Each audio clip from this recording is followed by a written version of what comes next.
Info, news, vaovao.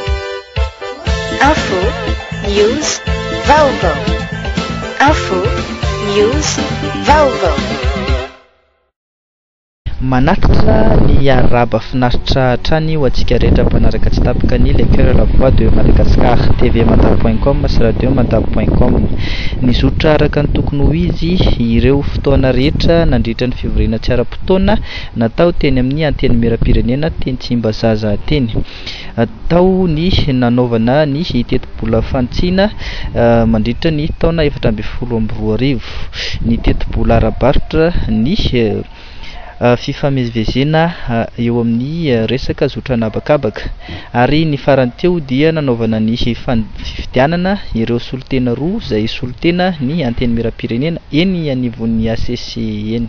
Tsara fantarina aloha fa ny tena ngamba ny volavolan-dalàna izay ngeza be tsy maintsy nividiana tamin'ity session extraordinaire ity moa zany dia ny teti-bola fanitsina 2024 izay araky ny hitantsika lany tsy misy fanitsina fa kosa misy ataontsika hoe recommandation izay nataony tato amin'ny teny miram-pirenena zany. Ny voafidy tato ihany koa amin'ny ambanimbangony ny lalàna volavolan-dalàna mikasika ny resaka fond de commerce, ary toy ihany koa ny fanarahana mikasika ny aviation civile. Farany moa zany dia mbola hitantsika io zany dia ny fanisam-bato mikasika ny fifidianana ny solitena anankiroa, olona izay solitena ny ato amin'ny Assemblée nationale any amin'ny fisarana avo mikasika ny momba ny anam-panorenana.